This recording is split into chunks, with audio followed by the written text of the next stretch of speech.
Hunter, thank you so much for being here with us. So you got in the industry in 2021, 2025, you closed 67 transactions. 95% of that were listing. So you are considered an investor specialist. I want to know more about you. What made you get into the real estate industry and who is Hunter? Yeah, no, that's a fantastic question. Obviously, I got into the business in 21, but it goes way back to why and why I'm being called the investor specialist now. I've had some people call me the West End King at a few points throughout the past 2 years because I do a lot in a lot of markets. But I tried to run from the business in general. And that led me to finally not accepting defeat, but all of my family, 360 years of experience. I tried to run. And then I finally was like, look, why run when I can fly in the right direction? And that kind of brought me where I am today. Systems, learning, training, pitfalls, the roller coaster ride up on the fun side of things, and just a conglomeration of trial and error and experience. And now I know my niche. I got my niche picked out. I know types of clients I want to work with and don't want to work with. And I'm just focused on serving them and providing value to them in a direct proportion to me making money is the value and services I provide. Yeah, thank you. So I was asking about you and what made you get into the industry. So it's really interesting, not, that you come from a third generation. What I think is cool is, most people, they do say, hey, you either become part of your environment or you overcome it. And it looks like for a while you were trying to overcome it, but Yeah. then you're like, you know what, now you're part of it. What I've always thought was interesting is that it sounds like you started like most agents, that you're just chasing buyers. I believe that most new agents are just chasing buyers, but you Yeah. immediately gravitated. How long did it take for you to gravitate out of that into like, you know what, I'm going to focus on investors and tap into that market? So the official switch where I decided I don't really want to work with buyers unless they're referrals, and I get a lot of referrals, but the service I provide for clients is my niche, and that's mainly for investors. It's for investors. So about a year ago, I said I am done trying to wear every real estate hat: buyer's agent, seller's agent, investor agent, commercial agent, small commercial agent. I stopped trying to do everything, and I figured out that I am very good at finding off market deals, selling off market deals, bringing them to list, and getting the job done of what I serve my clients for. And that happened about a year ago. But the thought process started less than a year in for me. Wow. Less than a year in, you were like, you know what? I kind of know. And he also goes with your goal, right? You mentioned that you got into real estate because obviously your family, but you also wanted to buy a bunch of rental properties. So it makes sense for you to want to work with people who are probably doing the same thing that you want to do, like Right. long term, right? Awesome, man. That makes a lot of sense. And I know you're a great buyer's agent too, because we've worked with some buyers before, so you could do it all. How do you learn the strategies, or I guess what are some of those strategies that you're using to capture off-market deals? So honestly, I am a really good middleman, which is why being a realtor is awesome. But when I say middleman, every business I've been in, you call it, I mean, it's literally called wholesale in real estate, but I've always found discounted products that I myself want. And then I go out and I find buyers who also want that. I get it at a discount, whether it was from a overseas supplier when it was digital goods, physical goods, products I was selling, or if it was a house that nobody's called the owner, they can't find the owner's information, the wrong information's online, like literally whatever. I'm I'm stirring up and turning over every stone, and making that decision about a year ago to niche down allowed me to put more focus into higher ROI stuff. So, I mean, when I tell you I'm paying for data, I'm paying for top high level CRMs, I'm paying for cold calling services, direct mail services. I'm out grinding myself and walking up and down streets of neighborhoods. If I got a new listing coming, I knock on the doors in the neighborhood, tell them about the listing, and then I also say, hey, if you're looking to sell your home, I'd love to present you options for it. So it's almost like leaving no stone unturned. And I'm not resting on the laurels that 99% of agents do, which is throw a sign in the yard, hope someone calls you, pray someone calls you, or hope that as a buyer's agent, somebody lists a house that your client likes. Like, to me, the real estate world is changing, and I'm trying to be ahead of it by just grinding, I guess. That's awesome. That's good to know. And it looks like obviously you've had massive success because you're doing a ton of deals, which is incredible. And you're mainly doing a lot of your deals here in Louisville, Kentucky, right? All of them. And one across the bridge a few weeks ago, but that was rare. So what's your take on the Louisville market? Is it a buyer's market? Is it a seller's market? Tell us a little bit from your perspective, since you're tapped into with investors. What do you think the market is at the moment? So the market is what the perception is. And right now, the perception is it's a buyer's market. But statistically, it's still a seller's market. We've only got like 2 months of inventory, urging towards 3, because we're coming in the spring, which is when most inventory comes. Sellers are ready to sell for top dollar, but also buyers are coming out of the woodwork waiting to the spring market. So I do think it's a pretty decent, even market when you take the perception of it being a buyer's market and the stats of it still being a seller's market. And then it's just about who is in your corner. Like you, for example, you get the lending done, like you communicate exceptionally well. He didn't tell me to say this, by the way, audience, but Thank you, man. you get stuff done extremely well, which is why I send a few buyers that I work with to you. Because also that lets me do my job well, which if I were a buyer's agent, like that's full circle. All of that to be said, I think the market is the perception it's a buyer's market, but with the right people in your corner, it's whatever market you have the strength and negotiating power, lending power, etc., to get the deal done in. Yeah, that makes a lot of sense. Now, what do you feel like? Obviously, it's changing. We're seeing a little bit of drop in interest rate. We're seeing the inventory get a little bit higher here locally. What do you think we can expect for the remainder of the year? It's tough to say because in the first years of my business, right, everyone was like, oh, I'm just going to wait for it to crash or wait for prices to stop going up. We haven't seen that. And they're like, oh, well, when interest rates get back to whatever, like I'm seeing a lot right now on the flip side of what I started out in the business was you could find a buyer every corner. Everyone was wanting to buy real estate. And then you qualify who's actually going to buy and who's not. It was tougher to find sellers back then, at least for a deal per se. Now I've got sellers coming out of the woodwork like, hey, I'm ready to list. I'm ready to go, ready to go. And it's the buyers who perceptionally they're like, oh, it's a buyer's market. I get the choice. So they're moving kind of like sellers did back then. And that's at least kind of what I'm seeing. So forecasting out, I mean, I truly believe like you run in your own lane. I don't want the market to dictate my life. So if you're not ready to jump on something, make a decision and be confident in it. Let me provide my data, expertise, analysis, and put stuff in front of you where you can say yes or no. If you're not going to say yes or no, then I'm not going to waste my time while you get things into gear. And not that sometimes it doesn't take a little bit to go, but I'm ready to help the movers and shakers move and shake. And so for me, honestly, the market, honestly, I couldn't care less what happens. Yeah.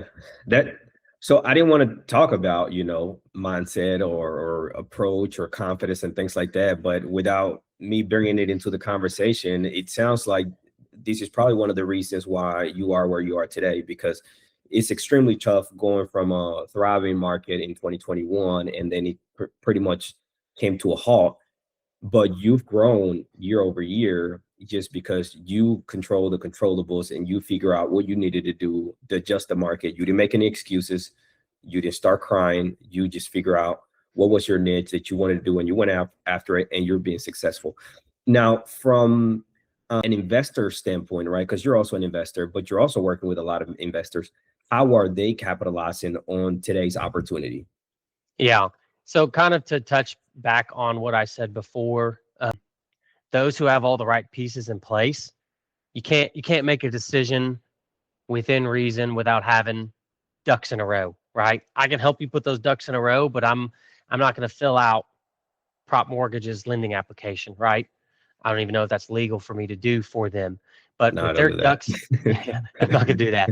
But like for the investors and any client who has their ducks in a row, then obviously interest rates are going to be fluctuating and changing. Are they going to change enough to make a crazy difference? I don't think so in a 1 year, 3 year, 5 year time. That doesn't mean I'm locking myself into something that if a crazy event happened, like another COVID or another World War III or something, like I don't want to set myself up for failure with too short of a time frame, because what I see, markets take time to move, and we were in a seller's market for a long time, even before COVID. I wasn't in the business, but my family all said it was basically a seller's market. 18, 19, and then 20 during COVID. Insane seller's market, like unprecedented seller's market. That takes time to level off and change, and it's just data driven. But then the perception is how stuff happens. So investors who know, here's interest rates, here's amortizations, here's adjustable rate mortgages, here's the cost of construction. If you've at least got an idea, and you can be wrong, but you don't want to be too wrong, you need to check enough boxes. But if they've got somewhat of an idea, then it's letting me get them a deal that fits those numbers, fits that buy box, negotiate down payment, closing costs for home buyers, which you've seen me do a billion times, uh, and stuff like that. So you have to have enough ducks in a row. But honestly, I mean, you don't have to read the Wall Street Journal every day, but they're not Yeah. fluctuating enough to really kill anything. Yeah. Yeah. And then you run into the situation like I'm sure a lot of agents may be running into right now. They get excited because they got a listing, and then the listing just sits on the market because they don't know how to navigate through that, right? Because they just expect that Yeah. they're going to get a buyer, right? It sounds like what you're doing is you're figuring out what the listing is, and you already, before it even goes to the market, you're pretty much already have, I guess you have a list of what investors or buyers that you can plug and play, that maybe their buy box. So you're automatically just trying to market that property to someone who could potentially buy it. Is that kind of one of some of the strategies that you use? Tell me a little bit about that. Yeah. So first and foremost, I love data. So this is something I bring to the table for my listing clients and my investor clients is I've got a CRM with 17,000 contacts in it, and they're not all buyers, sellers, whatever, but I have them all tagged specifically where they buy properties. I have every single agent who I've ever had show any of my properties in certain zip codes, and it's all compiled in another CRM with about 2,000 agents here in Louisville that are still actively doing deals. So every single time I like to do sort of a pre-marketing approach to where I walk the property with the project manager or the client and I get an idea of what the property is. Obviously, I present my market analysis, my numbers, days on market, stuff like that. And I'm taking an active approach at marketing. I create a one-page listing for these properties, different than the Zillow links, different than the uh, all of those things, and I run it because I can capture all that data, all those leads, and aggregate it myself, and then utilize it. Uh, and I just mass text and email every single agent who's done a deal with me, looked at my properties, et cetera, in those zip codes and in those areas. And it's almost like clockwork that I get showings right after. I do have really great listings priced competitively, and there's some strategy in there. That's for a whole other conversation. But I mean, a lot of my properties that I list, other than like the past month or so, because the market did slow a tad for listings, just with buyers. But it's been a while, and this is probably not great to admit in case my broker hears it. But sometimes I don't even have time. Not don't have time. Sometimes the house is sold and under contract before I even have a chance to put the sign in the yard. So That's a great problem to have.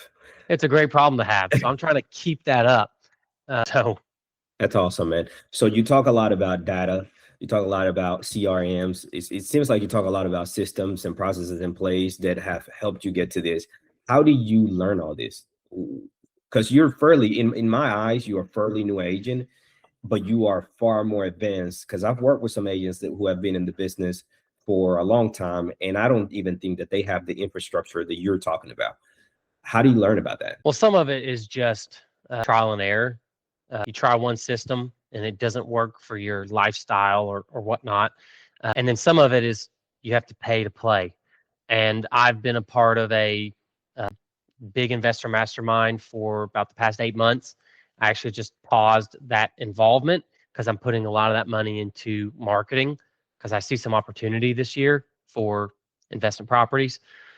But even before then, before that mastermind, I just love learning stuff. And it goes back to the beginning of the call where I want to buy rental properties and own rental properties. And sometimes I can't buy them all. Like I literally can't buy them all. It's not Pokemon, but I sell deals to other investors. I put opportunities in front of other people.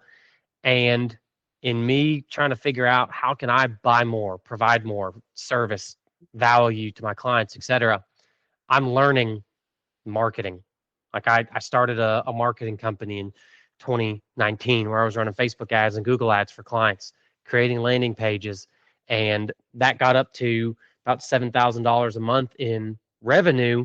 But then I didn't love the day to day lifestyle of that, but I know what to do to run that. And I do it for my clients. And then I outsource at a certain point.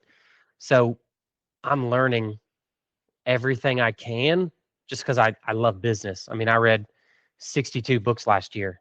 I read, and every one of those books I read twice in the same week. I use Audible. I do 1.5 speed.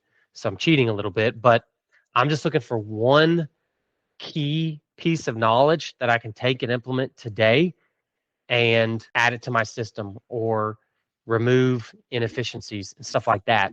And mine's not perfect. It's not dialed in like some people that you and I both know here in town. They've got some processes dialed in. I don't know if we can name drop on here, but Miguel has his processes dialed We in. can, we can give him a shout out. I'm gonna give him a shout out. Miguel's doing stuff right, and he would tell us he would say the exact same thing that I am. That's a work in progress, and you never stop learning.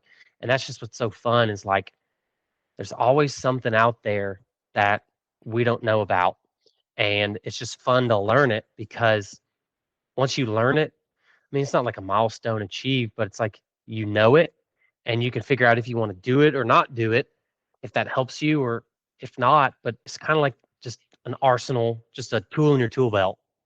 Yeah. Yeah, that's awesome.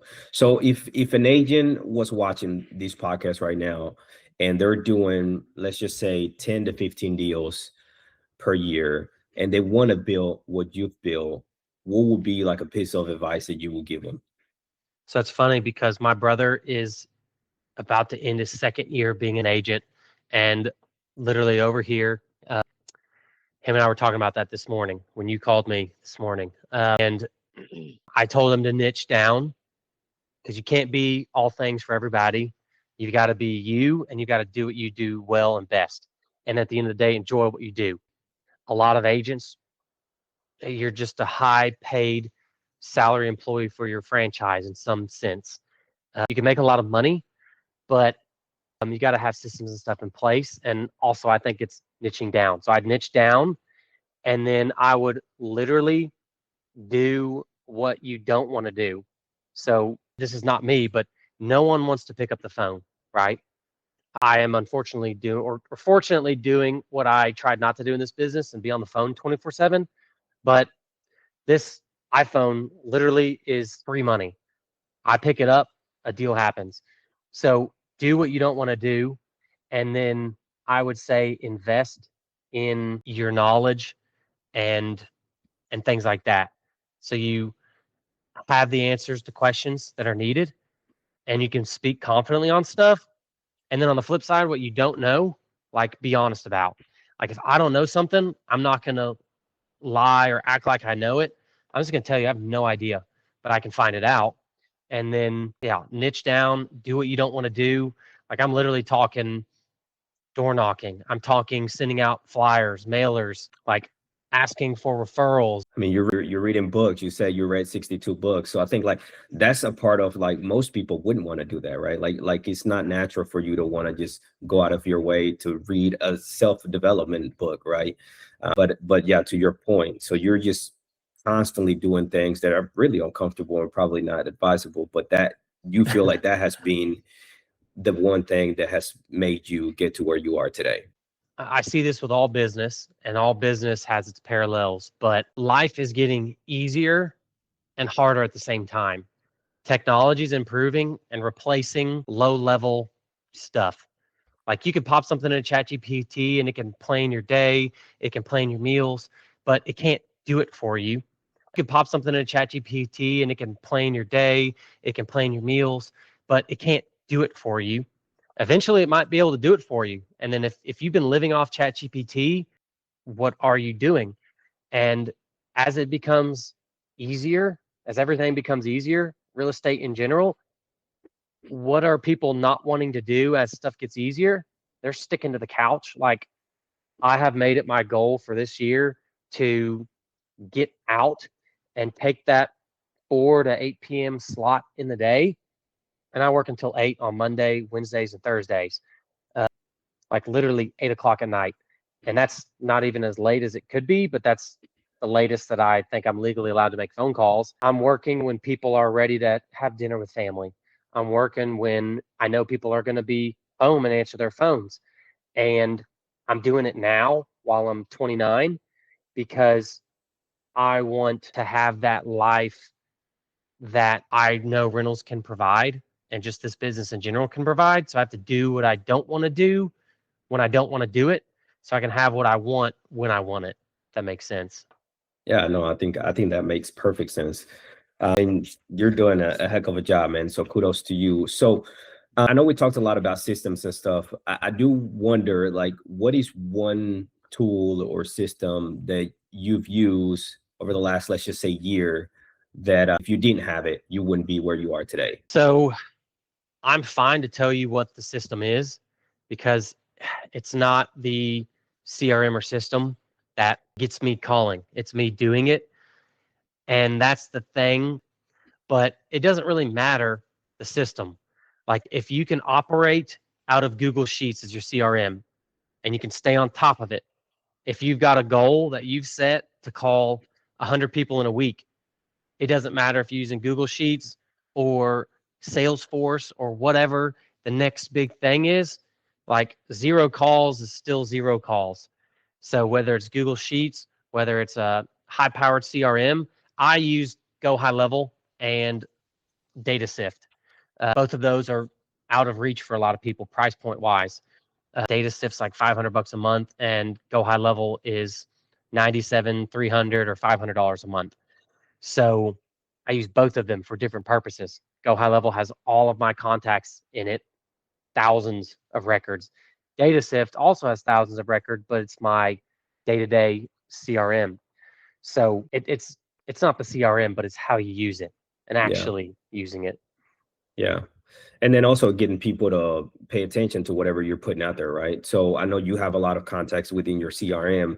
Did you have a strategy to kind of get contacts or people to know you and market yourself to a point where your name is now recognizable, right? But how do you get to that point? I mean, that's a loaded question because you could pay for it, but if you want to do bootstrap, for example, like you're just gonna have to do just that is bootstrap it. Like the same way you're trying to go after sellers, listings, etc. Like you obviously got to be finding that data somewhere, and you can search county records. You can pull it from PropStream, Batch Leads, Data Sift, whatever. The data's there. You just got to pick up the phone and call it.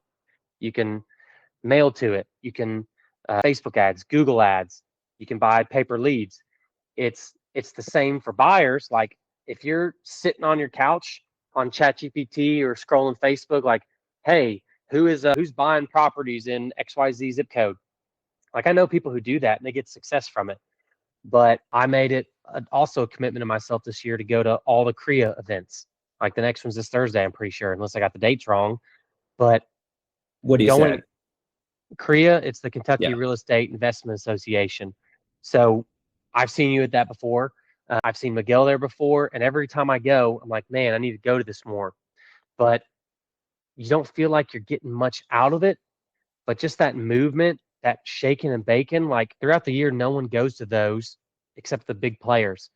So when you're going to those consistently, like stuff just comes back full circle. Like when people are seeing your face, they're hearing you talk, you're shaking their hand, not even having to talk to them, but when you're around other people looking to move and groove and you're just putting in those steps. Obviously, you got to be doing work behind the scenes, but if you're in the forefront, like it's just a matter of time before that buyer's list fills up, that seller's list fills up. And I can't tell you how many times I didn't want to go to Korea. I go to Korea and a deal comes together. People have forgotten, oh, yeah, you list a lot of properties. And then they're like, hey, I got one that you can list. Or, hey, I'm looking for this property. And it just happens by being in the right place at the right time. Like I'm right now about to be under contract where I'm representing both sides. And I found that deal behind the scenes, but I went and smoked cigars with 12 dudes last year. And I'm sitting here talking with one guy I see all the time at the gym, but we're in a networking setting. And he goes, dude, I'm looking for a new primary house I can renovate in this zip code, this area. And I sold a house right down the street to somebody and they completely renovated it, completely changed the house. Beautiful. Brian's seen the house, beautiful. And right down the street, there's another house and I'm working to put it together. But had I not gone out and I mean, I didn't know anybody there except for like 3 people, but it's fun to be uncomfortable.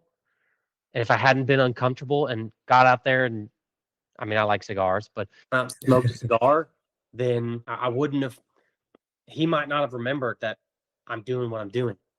So, Yeah. Yeah, that makes a lot of sense, man. And I think that goes for in this industry, right? So some people want to, I always tell about it, like you become a real estate agent or a loan officer, and people don't realize, like, you know, your number one priority is to market yourself and sell yourself, and for people to know you and put yourself in front of people. So if you don't have a way to do that, or if you don't capitalize every opportunity you have when you're networking or you're meeting people, then people don't know you. At the end of the day, people have to know you, and then you have to tell people that you're great at what you do. You're a meta expert, and it looks like you've done an amazing job at that, and obviously the results show. So what is like one thing that you think most agents are getting wrong in this market? I mean, you could be doing a bunch of things wrong in a good market like we're still in for all sides. You could be doing everything wrong and still have results and success. You could have more, yes, you could have less. But if you don't communicate, I mean, what are you going to have? Like, if you can't talk, pick up the phone and call the other agent, call the seller, call the buyer. Like, if you don't have that confidence to even do it either, like, it's just going to be a matter of time before you're out of the business.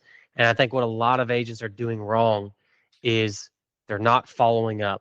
Every single listing, when I get a contract from the buyer's agent, before my sellers sign on the dotted line, I've spoken with the lender. I've spoken with the buyer's agent multiple times with the buyer's agent. And I know, hey, can this buyer get to the closing table? Or am I going to run into issues down the line? And I've obviously had experience with a lot of different situations, and that comes with time. But I mean, I get so many offers just in my inbox on listings, and I don't even know that they're there. And I'll get a call a day later or 6 or 8 hours later, right? I check my emails, but sometimes I just don't see them. And they're like, hey, I sent you an offer. Did you see it? And I'm like, who are you? When did you schedule a showing? Like, when were you there? And they're like, hey, the offer's in your inbox. Obviously, there's some reasons for that. They could have just picked up the phone, at least a text or call, and said, hey, we sent you an offer. But they just emailed and expected me to have my email up at midnight or 1 a.m. or 6:30 on a Friday night or whatever, right? It's communication, follow up and communication. So Biggest thing. being super intentional, I guess, right? Like being on top of it, right? Because you got to kind of be on top of it, right? Especially if you're advocating for a buyer and you want your offer to be looked at. You know, I would want to call the listing agent and make that relationship and figure out what's going on, what's the seller looking for, whatnot, not just send out an offer and just kind of wait that he gets accepted. I don't. Yeah. So that's kind of what you're saying, right? That you're not seeing forth the effort from some of these buyers agents that you're experiencing, and that's probably maybe not giving them the results that they're looking for? That would be your biggest advice. Is that accurate statement that I'm saying? So it goes back to what we were talking about, like making your own destiny. Like if I send out 100 offers in a day just via email, maybe 5 get responded to, right? Like Yeah. if they don't know it's there, how are you going to know it's there? And just Yeah. so I'm going out and I'm sugaring up the selling agent. I'm trying to bring every strong piece of negotiation I can to the contract. And before presentation, after presentation, I'm following up. Like I actually have a deal closing today. It was a short sale scenario. I reached out to the seller about a month ago, trying to buy the property myself. And I saw where they did 2 or 3 price drops and it had been on the market for 500 something days because it was a short sale. And I texted the agent multiple times in 1 week and then called her. I'm like, hey, what's going on with this? And like, oh, it's short sale. I won't tell you the property types because you'd probably be able to search it up and see. But she called me a week later after I texted her a bunch of times and stayed in touch with her. She said, oh, hey, it fell out of contract. They're willing to take a 45% reduction in price from the listing price. I'm like, what? That's giving it away. And I called some of my buyers. I didn't tell this deal to them before that happened, but I called her. I made like 5 phone calls and it's under contract closing today. And I'm actually representing another realtor here in town, and he's the one buying it. He could have easily found that deal. And not that he didn't, but I put in the grind work in the beginning and I laid that foundation to where deals just come to me. They flow to me, but it's not out of luck. It's kind of out of preparation. Yeah, that's awesome, dude. Man, I love it. I think you've given us a lot of good practical insights, right? And a lot of it comes with what we all know, but sometimes we need refreshers and we need reminders. I do think it's interesting how you shifted and you using your data, using going straight to the sellers. You are now tapping into investors. And now, like 95% of your transactions are listings, which is crazy for most people. Hunter, I'm going to ask you one last question, and then we can kind of wrap it up, and then you can give us some last bit of nuggets if you want to. So, what's something you believe about real estate that most people in the industry would disagree with? You didn't prepare me with this question. Ask it again. Give me more time to think. What's something you believe about real estate in the industry that most people would disagree with? That most people would disagree with. Throw your curveball there, man. Yeah. Well, I mean, there's a lot of things that I do in my real estate business that people would disagree with, right? But that's just perception that's just beliefs about real estate. Honestly, for me, what I try to tell everyone, whether it's a home buyer, a new investor, a seasoned investor, is just like it's simple, right? Real estate isn't hard. You got foundation, you got 4-ish walls, you got a roof. It's just a house, right? You just got an apartment complex, a fourplex, a commercial building. It's all very, very similar, and it's not that tough to attain when if you want rental properties or if you just want your first home, whatever it is. It's very simple to get into real estate if you make the commitment to get into real estate. So I'd say you don't have to know everything because I don't know everything. I know enough to be dangerous and I'm still learning. But it's just like when we were kids trying to ride our bike. Riding a bike is simple. I mean, I'm not doing the Tour de France, but that's just because I have not decided to and go that route and try that route. So it's as simple or as hard as you want to make it.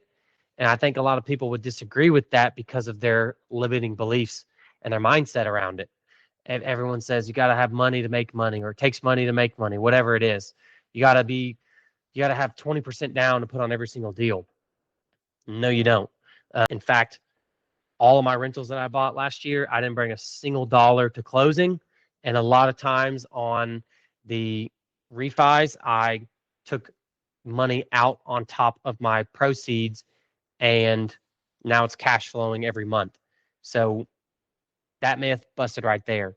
So there's literally so many untrue slash The way you do it, you could put 20% down, but that's just the thing. It's a lot simpler than people make it. It's by no means easy, but it's just your mindset. So I think that was perfect, man. You don't have to know it all to get into it and be successful. You just have to intend. I always think that intention is always good when you want to do something, and then the rest follows, right? So intent, and then yeah, you got to take action, and then you start attracting good things. That's awesome, man. This has been very valuable. So I appreciate your time in the conversation. How can people get connected with you? If an investor, a first-time buyer, a seasoned buyer, someone trying to sell their property, if they want to connect with you, how can they get a hold of you? yeah. Honestly, I would say reach out to me by my cell phone number because that's always in my hand, always attached to my ear. And then, I mean, I guess I could push socials, but I'm not doing a ton on socials like I want to be doing, and that's where I say I could always be better. But my cell phone number, uh, that's where you're going to get a hold of me. Call or text, and I'm open to conversations. I'm open up to brainstorming. I'm open to all of it. Do you want to give out your cell phone number right here? Yeah, it's 270-535-9505. I know it's an out of town number, but a lot of people will remember the out of town number over everybody else's 502 number. There it is. All right. Thank you, man. It's been awesome. Appreciate Yes, you sir. coming on more. This was great. Definitely have to do it again. You got to be talking more. What do you bring to the table? Tell the crowd. Tell It's them all something about you. good. This is all about you, man. Thanks, Hunter. Sweet. Thanks, Brian.